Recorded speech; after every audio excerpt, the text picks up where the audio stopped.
Hello everybody, I'm Lokiya Shakti. Now let us revise Essay 250, Considerations of Laws and Regulations in an Audit of Financial Statements.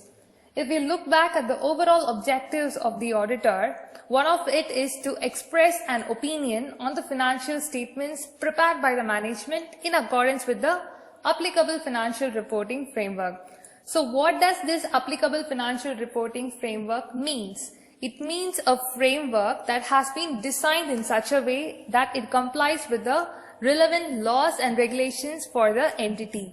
So this actually means that the auditor is indirectly implied to check on the relevant laws and regulations of the entity, which has been highlighted by the standard Essay 250. The three objectives laid down by the standard are: the first one, in cases of the laws and regulations that have a direct effect in determining the materiality and disclosures of the financial statements, the auditor needs to obtain sufficient appropriate audit evidence regarding the compliance of the laws and regulations. Secondly, the auditor needs to perform specified audit procedures in order to identify non-compliance of other laws and regulations that have a material effect on the financial statements. And finally, the auditor needs to respond appropriately with regards to the non-compliance that has been identified during the audit. So what does this non-compliance actually mean? Non-compliance is nothing but an act which is done either intentionally or unintentionally in contrary to the prevailing laws and regulations that are applicable to the entity. Here arises the question of responsibility. Well, it is the management and those charged with governance responsibility to ensure that the entity's operations are done in compliance with the relevant applicable laws and regulations. The standard clearly states that the auditor is not responsible for preventing non-compliance. However, the standard assists in identifying the risk of material misstatements due to non-compliance. The standard lays down the various considerations that the auditor has to keep in mind during the audit. Firstly, while understanding the entity and its environment as per Essay 315, he shall obtain a general understanding of the applicable legal and regulatory framework for the entity. In addition, he shall also see how the entity complies with such framework. He needs to obtain sufficient appropriate audit evidence in cases of laws and regulations that have a direct effect on determining the materiality and disclosures in the financial statements. He needs to perform specified audit procedures in cases where the other laws have a material effect on the financial statements.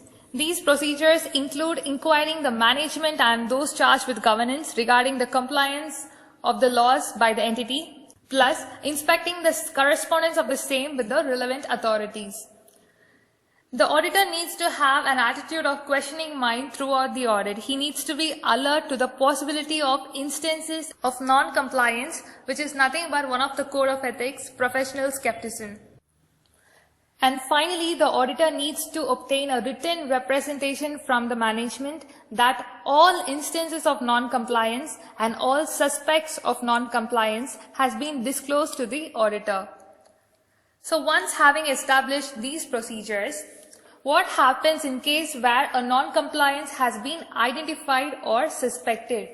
Where the auditor becomes aware of the non-compliance, he shall understand the nature and the circumstances that has brought into such non-compliance.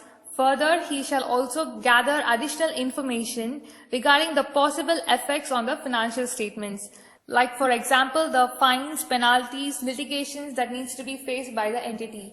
In cases where the auditor suspects that a non-compliance has incurred, he shall discuss the same with the management and those charged with governance. And if they do not provide with evidences that support compliance, and if the auditor finds that to be material, he shall go in for a legal advice. And finally, where there is a lack of appropriate evidence on the compliance, then the auditor shall evaluate its effect on the auditor's opinion. Next comes the stage of reporting. The auditor needs to report to the management and those charged with governance regarding the non-compliance. And in case where the management itself has committed non-compliance, then it would go to the next higher level in the entity, namely audit committee, board of directors, like that. And in case where there exists no such higher level, then he shall obtain a legal advice. Next, in the auditor's report, where the auditor concludes of non-compliance, which is material and is not adequately reflected in the financial statements, then he shall give a qualified or adverse opinion.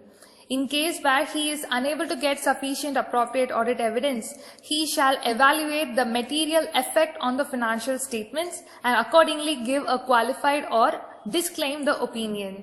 And in cases where he is unable to determine about the compliance due to circumstances which are not caused by the management, then he shall evaluate the effect on the auditor's opinion based on SA 105.